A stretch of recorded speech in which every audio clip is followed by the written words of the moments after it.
कितना सुना है। बाबा का ज्ञान तो था है। आज भी दिन चल रहा था जब योग सुबह योग कर रहे थे कि ज्ञान का है अखुट खजाना। अगली लाइन क्या है? ले लो चाहे। बाबा कहता है ये जो ज्ञान रतन है ये अविनाशी है, और यही ज्ञान रतन भविष्य में जाकर क्या बन जाएंगे? स्थूल ज्ञान रतन जो है स्थूल रतन बन जाए। तो ज्ञान का जो मैं अनुभव करता हूँ कितना महत्व है। बाबा कहता है यदि मुरली से प्यार है तो बाप का रिगार्ड है, मुरलीधर से प्यार है। यदि मुरली नहीं करते तो इसका मतलब जो हमें इतना सब कुछ देने आया है उसके प्रति हमारा कोई रिगार्ड नहीं।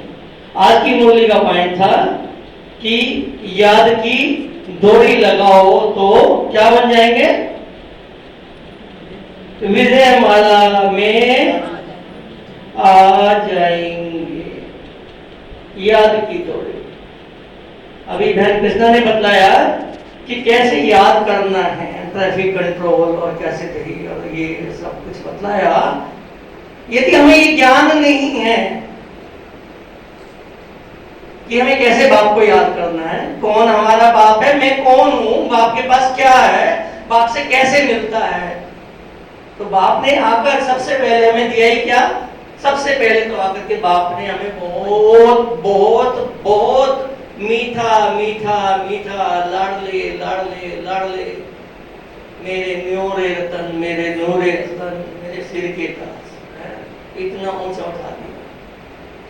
तो सबने शायद ग्रुप में जो वीडियो गई है उसे देखा हो, यदि टाइम मिला हो, तो उसमें यही बात कही गई कि हमने 15 साल में जो ज्ञान लिया तो वहां जाके हमें लगा कि हम बिल्कुल ही पहाड़ के बिल्कुल नीचे वाले तले में हैं, हमें ज्ञान कुछ भी नहीं होता। जबकि बाबा कह रहा है कि तुम्हारे पास में बहुत बड़ा पेपर आना है, और ये भी कहा है कि अनुभवी कभी धोखा नहीं खाता। इंग्लिश में प्रोवर्ब है, experience is that comb which can be given to the bald person, यानी कि गंजे को भी आप कंघी दे करके अनुभव करा सकते हो वो खुजली करने से क्या आनंद आता है। तो बाबा कहता है ब्राह्मणों का कर्तव्य ही क्या है? क्या कर्तव्य है? पढ़ना और पढ़ाना। तो हम बाजार में जाएं, एक गीता 50 रुपए की, 60 रुपए की, या महात्मा गांधी की जीवनी बायोग्राफी हम 60, 70, 100 रुपए में खरीद सकते हैं। तो उसमें उसकी पूरे जीवन के 70, 80, 90 साल जब तक भी वो रहे उनकी जीवनी जाके हम उनके जो आदर्श हैं उनको अपने अंदर धारण करते हैं, तो हम भी महात्मा गांधी तो नहीं बन पाते, तो उससे कुछ करीब पहुंच जाते हैं। तो बाबा ने हमें ज्ञान दे करके ऐसा अनुभव करा दिया कि हम वास्तव में ही वही राज्य अधिकारी हैं, वही सुदर्शन चक्रधारी हैं। हम ही त्रिकालदर्शी हैं, हम ही त्रिलोकीनाथ हैं, हम ही त्रिनेत्री हैं, हम ही नॉलेजफुल हैं। बाबा ने कहा कि दुनिया में तो डिग्री बहुत कुछ मिलती है, डॉक्टर, बैरिस्टर, साइंटिस्ट, साइंस में कहाँ, साइंसदान में कहाँ तक जा पाते हैं? कल बोला 3 लोग नहीं जा पाते। और हमारे यहाँ पे बाबा का जो बच्चा 5 साल का, बाबा ने कहा वो भी 3 लोग का किसी को फकुर से ज्ञान दे देता है कि ये स्थूल होता है, ये सूक्ष्म होता है। तो ये ज्ञान कितना महत्वपूर्ण है। तो जो बात बताई अभी श्रीकांत भाई जी की, जो वहां पर जो नेशनल कोऑर्डिनेटर थे, जो मधुबन से डील करते हैं, उनके पास जाने का हमें इस इस्पात भट्टी में अनुभव मिला। 15 साल में हमें इस्पात भट्टी का कभी अनुभव नहीं मिला।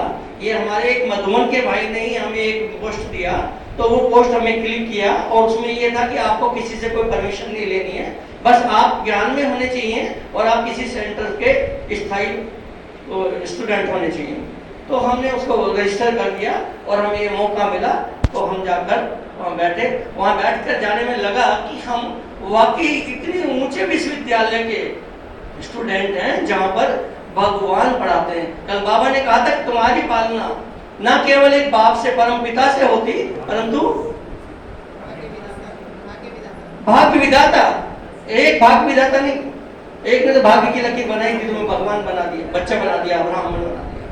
ब्रह्मा भी भाग्य विधाता, दोनों बाप आपके भाग्य की लकीर खींच रहे हों तो ऐसे भाग्य का मौका जो गंवाएगा तो उसको क्या कहें। बाबा ने कहा था, आज की मुरली का पॉइंट है, जितना जितना विचार सागर मंथन करेंगे तभी राज्य अधिकारी पद को प्राप्त कर सकते हैं। योग हम तभी लगा सकते हैं। हमें श्रीकांत भाई जी ने, जो हमने कहा कि हमें ज्ञान नहीं था, वास्तव में जो हमने शब्द सुने थे, आज भी योग में शब्द आया जो दादी गुलजार अव्यक्त बाप दादा की आवाज में योग करा रहे थे, तो उसमें दो शब्द आए, विदेही बनो और अशरीरी बनो। अब हमको ज्ञान ही नहीं है विदेही क्या होता है, अशरीरी क्या होता है, देही क्या होता है और बिंदु रूप या बीज रूप क्या होता है। तो ये चारों अवस्थाएं जो हमारी योग में होती हैं, राजयोग में होती हैं, आत्मा की अवस्थाएं हैं, चारों अवस्थाएं एक ही हैं, परंतु उनमें अंतर क्या है, क्या उसमें बहुत ही बारीक अंतर है, वो महीन ज्ञान और हुई है ज्ञान हमें वहां जाकर के अनुभव भी हुआ। ज्ञान तो हुआ ही, रियल में अनुभव हुआ। उन्होंने एक एक संकल्प में, एक एक अवस्था में, स्टेज में हमको वहां पर बिठलाया और उसमें आधा घंटा नहीं 45 मिनट सिर्फ एक ही संकल्प, जो बहन ने कहा, मैं देही हूं और परम धाम की रहने वाली। तो यहाँ पर यदि समय मिलेगा तो मैं कभी विदेही और इन चारों के सब्जेक्ट के बारे में थोड़ा सा डिटेल करूंगा। अभी आज समय नहीं है, और अभी भी मेरे को तो ये था कि मैं वो डायरी लेकर चलूं, पर वो डायरी में भूल गया। उषा बहन की एक वो चीज पड़ी थी, उसमें